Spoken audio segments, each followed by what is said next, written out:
I phrase it in a way to them where it benefits. The benefit is to them. The benefit is not to me, right?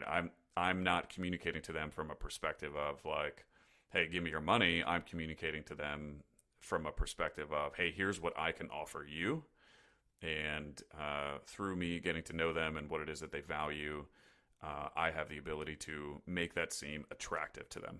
Welcome to the Ryan Rice Show, where we talk about what we learned yesterday that we can apply today so that we can be better tomorrow. I hope you enjoy and subscribe. Welcome back to this two-part series in raising private money. This is part 2. In part 1, we started covering the acronym PRIVATE, and we are picking up where we left off. So y'all enjoy. Let's move to the I. So the I is for influence. And what I mean by that is I communicated to prospective people with money that would want to invest. And I communicated from a place of influence. And influence is a skill set that I think I developed since my early 20s. For example, when one of my first jobs while I was in college is I went and I knocked on doors and I sold exterior painting jobs to complete strangers. And a lot of them slammed the door in my face, but I learned a lot about how to sell to strangers. And I think that really helped me develop the skill of influence. And then the skill of influence is something I've just always been passionate about and something I've studied and I think I've got a lot of practice on.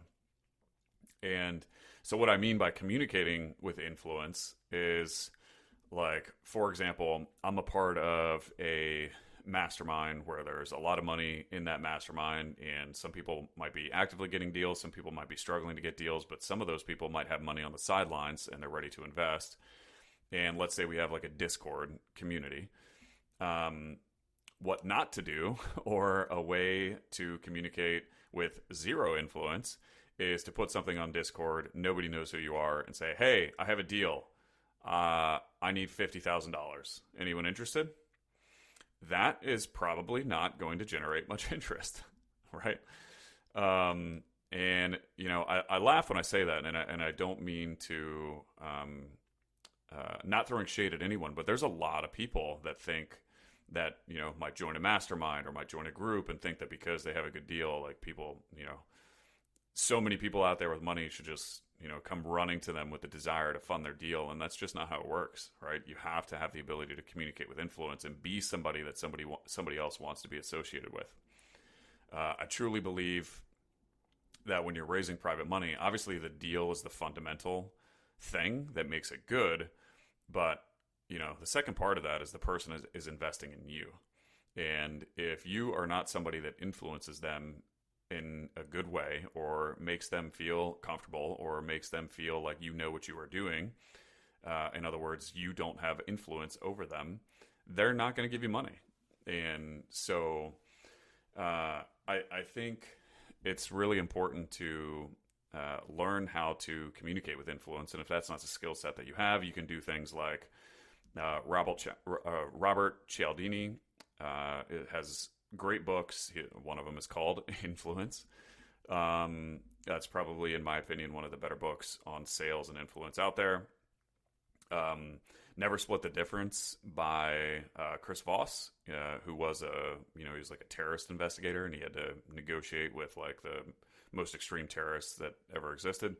That book has actually helped me a lot because it takes extreme frameworks and it turns them into simple ways to communicate with people in order to, influence an outcome or to influence their perception of things.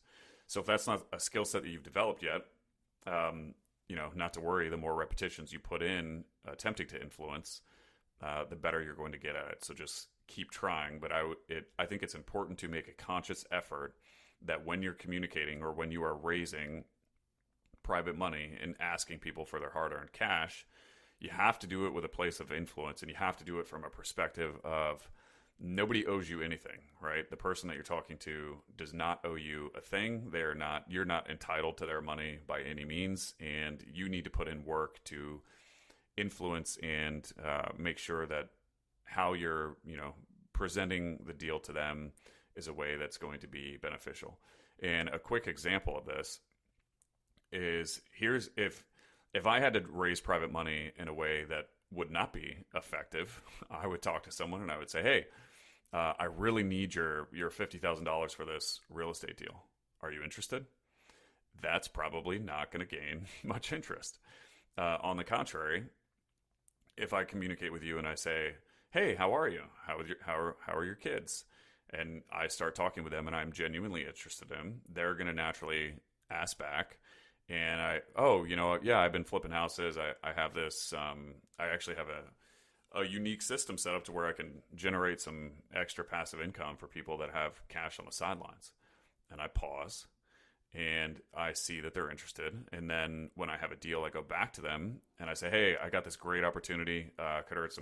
It's a great asset, great neighborhood, good school district, lower risk, really, really good opportunity to earn some extra cash. Are you interested?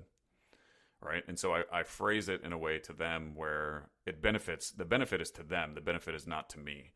Right. I'm not communicating to them from a perspective of like, hey, give me your money. I'm communicating to them from a perspective of, hey, here's what I can offer you. And through me getting to know them and what it is that they value, I have the ability to make that seem attractive to them. So the I is for influence. Communicate with influence. Hey, so I post a lot of my real estate and entrepreneurial journey on my Instagram. You can find me at The Ryan Rice, and if you so choose, I will see you there. The V is for visual. So I package these deals when I have leads and when I've communicated with people that are interested and they voice that they're interested. Then when I have a deal, I package it in a way that is attractive. And again, I learned this by being in a mastermind that I was in. But I put together a 2-page PDF that has details about the deal, details about the neighborhood, outlines all of the numbers. And it's essentially a presentation of the deal. So it shows pictures of the houses, shows a map of the comparable sales. And so it's visually packaged in a way that, one, is easy for them to comprehend. They can comprehend and read through it in 5 minutes and see the value that the deal brings. And two, it just, again, it kind of piggybacks off of P for professional. It makes me seem even more like a professional. The lenders that have been in the game for a while that I showed this PDF to, they gave me feedback that they work with people that have been flipping houses for like decades. And this is the best presentation that they have received on a deal. And so if you can package the deal in a way that is visually appealing to somebody and it's easy for them to understand, they can quickly understand, and it's easy to tell whether or not the deal is good very quickly, then that is going to increase the likelihood that they sign up. Moving on to the A, once I had a private lender, I always communicated the good, the bad, the ugly. I've had a lot of bad and ugly and a lot of private money deals.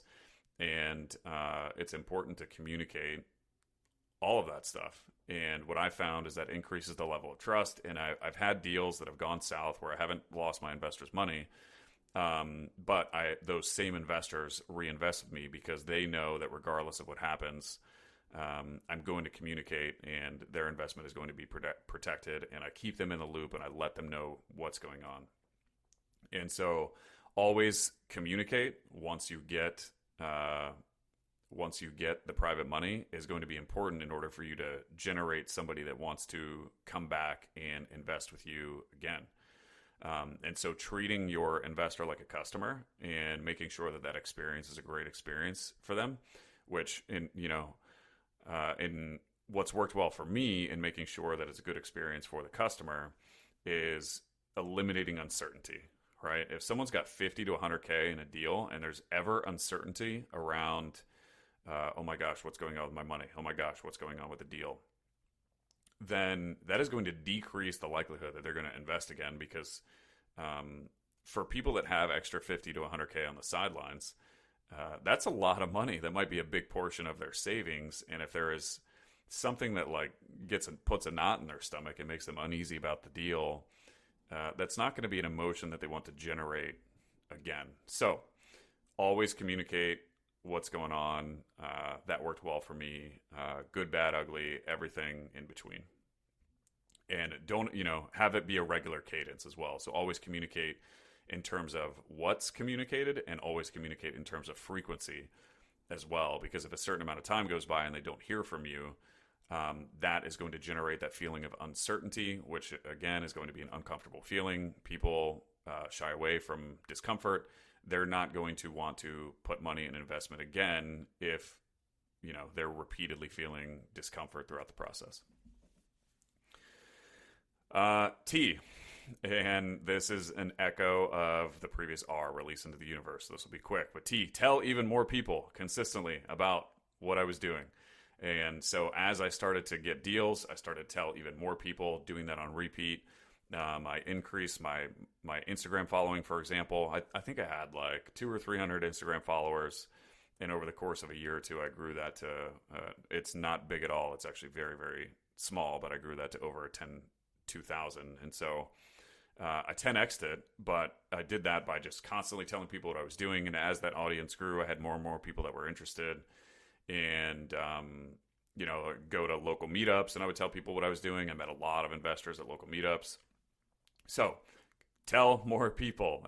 It's a reiteration of the same step before, but I think it's important because the more people you tell what you're doing, the more leads that you are going to get and the more private money you're going to be able to raise.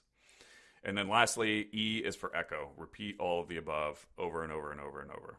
All right. And so you could start at the top, and I still study the game of real estate. I still study the game of flipping. Every project is a little bit different. And the more knowledge I gain, the more I sound like a professional.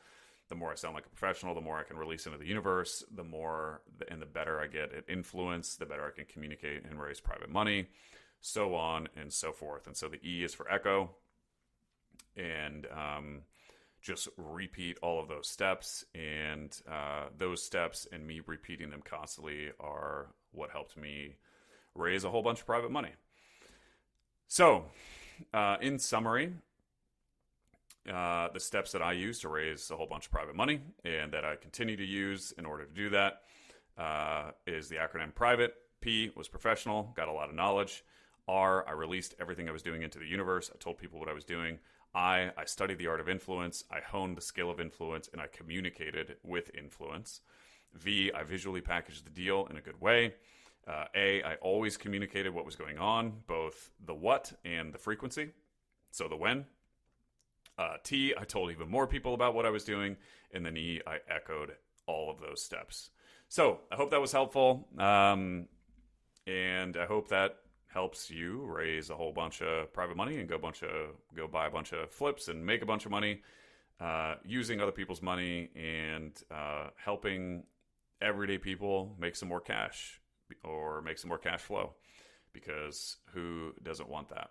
So love y'all. Thanks for listening.